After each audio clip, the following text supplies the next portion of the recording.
Hola, nosotros somos el equipo número 6 que está conformado por Jorge Carlos Basúa Padilla, Karen Valeria Olivares Ayala, Leonardo Daniel Leiva Sandoval, Melissa Marino Sec y Rafael Andrés Moreno López. Y les vamos a hablar sobre la enfermedad celíaca de la materia de sistema gastrointestinal. Soy Karen Olivares y les voy a hablar de la definición. La enfermedad celíaca es una enfermedad digestiva que daña el intestino delgado y altera la absorción de las vitaminas, minerales y demás nutrientes que contienen los alimentos. En las personas que padecen esta enfermedad no pueden consumir gluten porque dañaría su intestino delgado.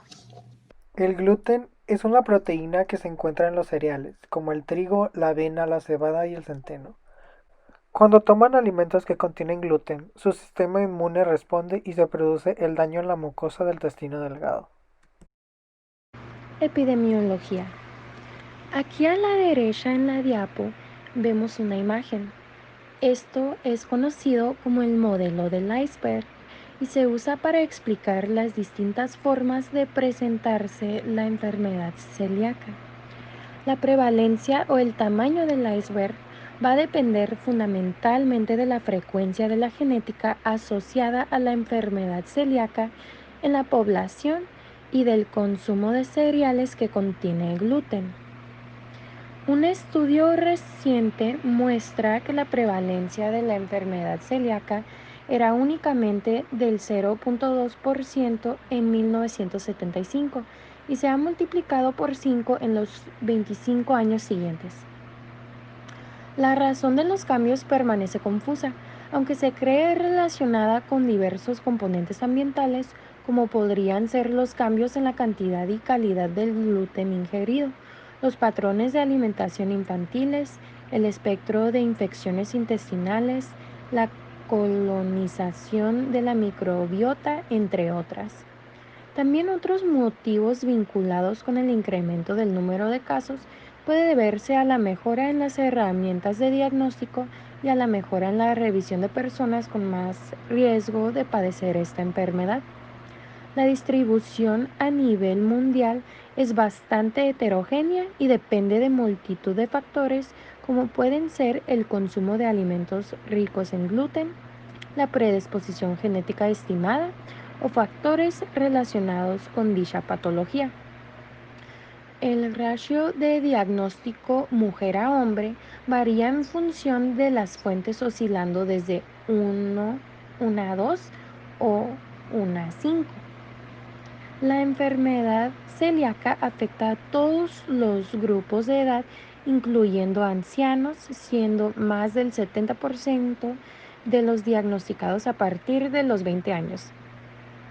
El riesgo de padecer la enfermedad celíaca es mayor al 10% en familiares de primer grado y menor en familiares de segundo grado. La enfermedad celíaca constituye el trastorno inflamatorio intestinal más frecuente en nuestro medio.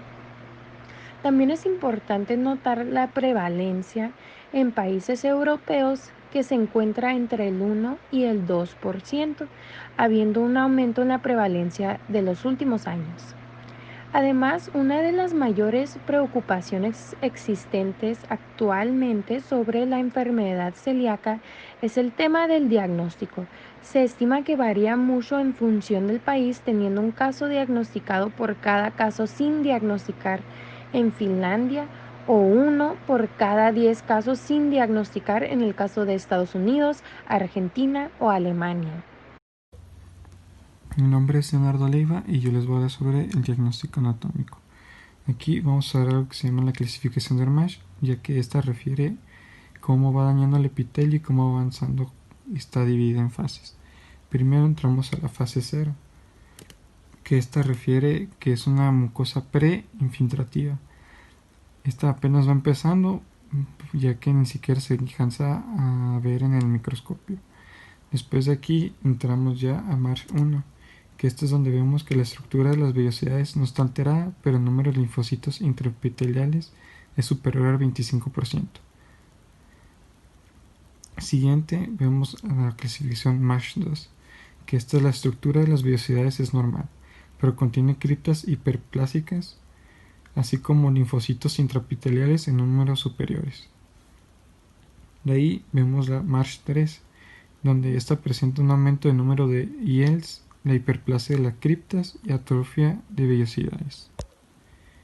Este también se subdivide para distinguir el grado de atrofia en vellosidades en parcial, en 3A subtotal, 3B y total. Y ya por último tenemos la última clasificación, que es MARCH4, que es donde ya hay una hipoplasia, ya que esta cursa con atrofia total de vellosidades y representa el estado final de la enfermedad. Etiología. La enfermedad celíaca es inducida por el consumo de gluten, un conjunto de proteínas contenidas en la harina de diversos cereales. La enfermedad celíaca es un trastorno hereditario causado por sensibilidad a la fracción gliadina del gluten, una proteína hallada en el trigo. Hay proteínas similares en el centeno y la cebada. En una persona genéticamente susceptible se activan linfocitos T sensibles al gluten cuando se presentan epítopos peptídicos derivados de este. La respuesta inflamatoria causa atrofia característica de las vellosidades de la mucosa del intestino delgado. Aparte del gluten, entre los factores ambientales que pueden desempeñar un cierto papel en el desencadenamiento y o aparición de la enfermedad celíaca, se encuentran la lactancia materna, que en general retrasa, aunque no previene la aparición de la enfermedad, la edad de introducción de los alimentos con gluten en la dieta del bebé, ciertas infecciones intestinales o los viajes a países tropicales o subdesarrollados, así como algunas intervenciones quirúrgicas abdominales en el adulto. Soy Karen Olivares y les voy a hablar de la fisiopatología. El gluten es dirigido en el lumen y en el cepillo intestinal a péptidos, principalmente gliadina. La gliadina induce a cambios a través de la inmunidad innata en el epitelio y de la inmunidad adaptativa en la lámina propia. En el epitelio, el daño provoca sobreexpresión de interleuquina 15, que a la vez activa los linfocitos intraepiteliales. Estos linfocitos se tornan citotóxicos y dañan los enterocitos, que expresan proteínas de estrés en su superficie. En situaciones de aumento de la permeabilidad intestinal, como en las infecciones, la gliadina entra a la lámina propia, donde se deaminada por la enzima transglutaminasina tisular, permitiendo la interacción con el HLDQ2 de la superficie de las células presentadoras de los antígenos. La gliadina es presentada entonces a los linfocitos T tóxicos, resultando en mayor producción de citoquinas que causan daño.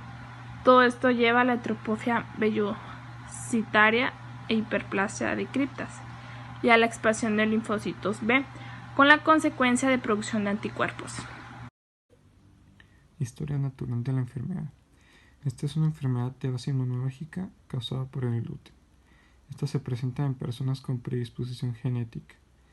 Esta va bajo la acción de gluten, que se producen anticuerpos específicos contra la transglutaminasa tisular 2, frente al antiendomisio y contra péptidos deaminados de gliadina, y una reacción inflamatoria autoinmune, que conduce a la atrofia de las vellosidades de la mucosa del intestino delgado.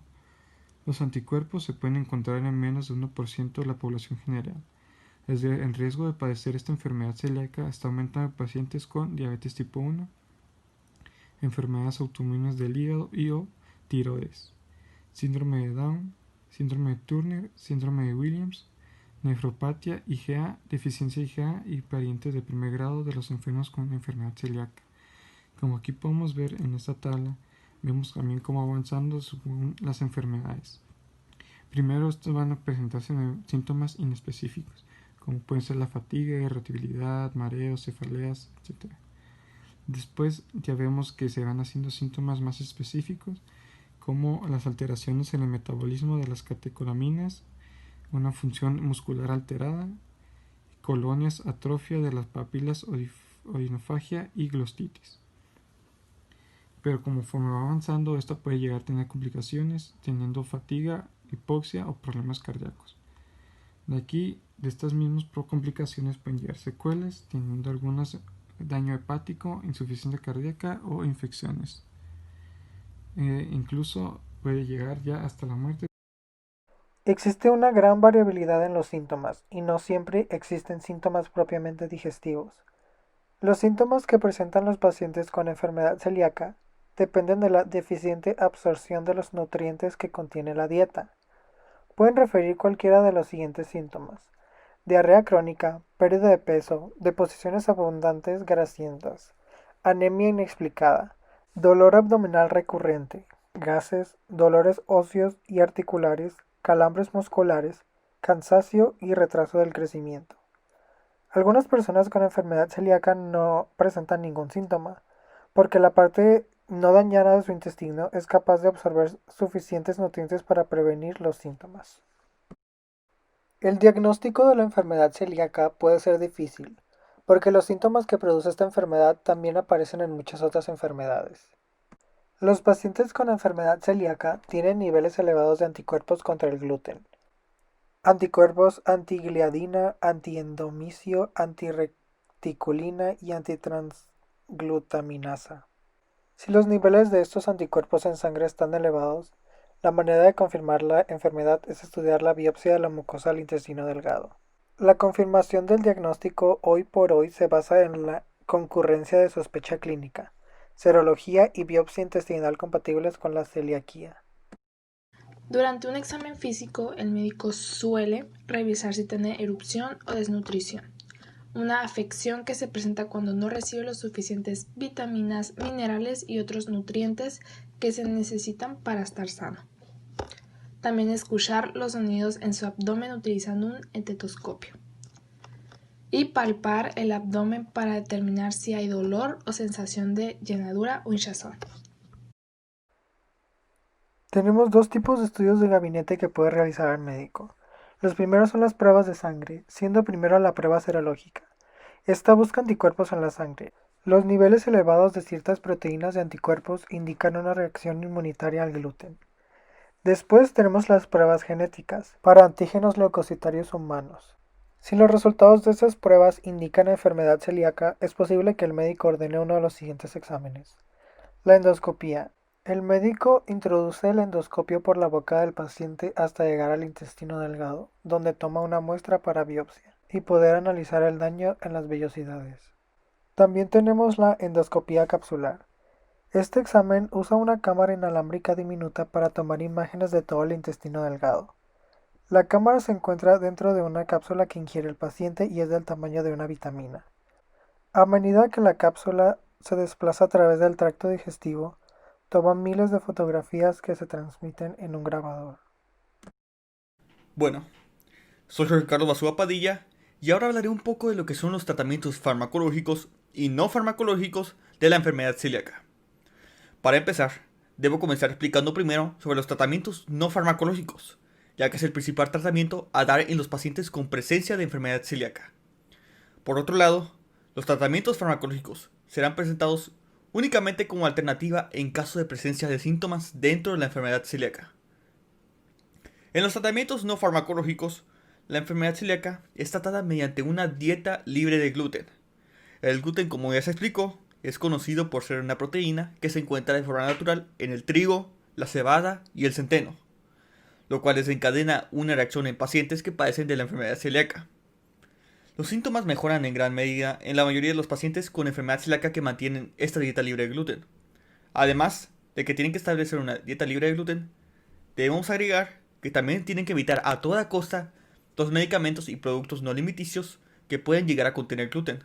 Por lo tanto, se tiene que analizar con sumo cuidado los suplementos herbales y nutricionales, medicamentos con y sin prescripción médica y suplementos vitamínicos y minerales, ya que estos pueden llegar a contener ciertas cantidades de gluten, incluso la más mínima puede afectar a estos pacientes. También se debe tener sumo cuidado con tener o transferir de las manos a la boca otros productos que contienen gluten sin saberlo.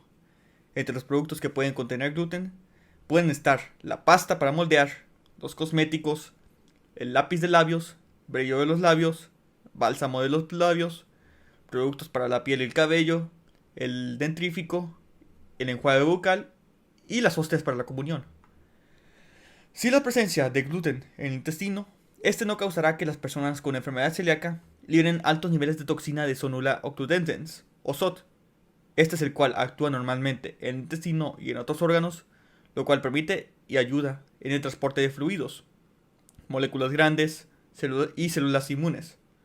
Por lo tanto, sin el gluten que pase por el intestino, este no desencadenará una respuesta inmune. Con esto permitido, con el tiempo se recuperarán los daños ocasionados en el intestino delgado y la prevención de más daño. Es posible que vea que los síntomas mejoran en cuestión de días o semanas de comenzar la dieta. En los niños, el intestino delgado suele recuperarse entre 3 y 6 meses, mientras que en los adultos aumenta más, ya que la recuperación total puede tardar varios años. Una vez que el intestino se cura, las vellosidades dañadas por la enfermedad vuelven a crecer y absorben los nutrientes de los alimentos en el torrente sanguíneo de forma normal. La enfermedad celíaca también puede presentar síntomas entre las cuales está la dermatitis herpetiforme, la cual es una enfermedad ampollar autoinmune que genera manifestación cutánea común debido a la intolerancia de gluten, y es manifestada como una erupción papulovesicular, pruriginosa y topografiada en superficies de extensión de las extremidades. Aunque este síntoma suele ceder también ante una dieta libre de gluten, existe también un tratamiento farmacológico alternativo, el cual es conocido como la dapsona, la cual es tomada por vía oral y puede controlar los síntomas de la piel. Su mecanismo de acción evita la intensificación metabólica por mieloperoxidasa y suprime la migración de neutrófilos, por lo que bloquea la adherencia mediada por integrinas, además de que también inhibe la adherencia de anticuerpos neutrófilos, lo cual permite al control de enfermedades autoinmunes, en donde forma parte la dermatitis herpetiforme. Las dosis de dapsona se deben iniciar con dosis bajas de 25 a 50 miligramos al día, y si es necesario, se aumentan hasta 200 miligramos al día, de acuerdo a la necesidad del paciente, incluso pudiendo dividir la dosis en 2 tomas. En caso de los niños, la dosis debe ser de 0.5 miligramos por kilogramos al día, y previo a su inicio se debe solicitar dosificación plasmática, así como también hemograma, reticulocitosis, función renal y hepática, y que también debe monitorearse durante el tratamiento, de forma semanal, quincenal, el primer mes, mensual hasta los 3 meses y luego cada de 3 a 6 meses. Las personas que toman dapsona tienen que hacer también importante un análisis de sangre regularmente para determinar si han surgido efectos secundarios por la medicina. En dado caso de que surja algún efecto secundario, se deberá anular en todo caso el tratamiento. Por lo tanto, se deberá seguir con el tratamiento normal no farmacológico, el cual es siguiendo la dieta libre de gluten. Muchas gracias por su atención. Al final de este video se encuentran las referencias bibliográficas.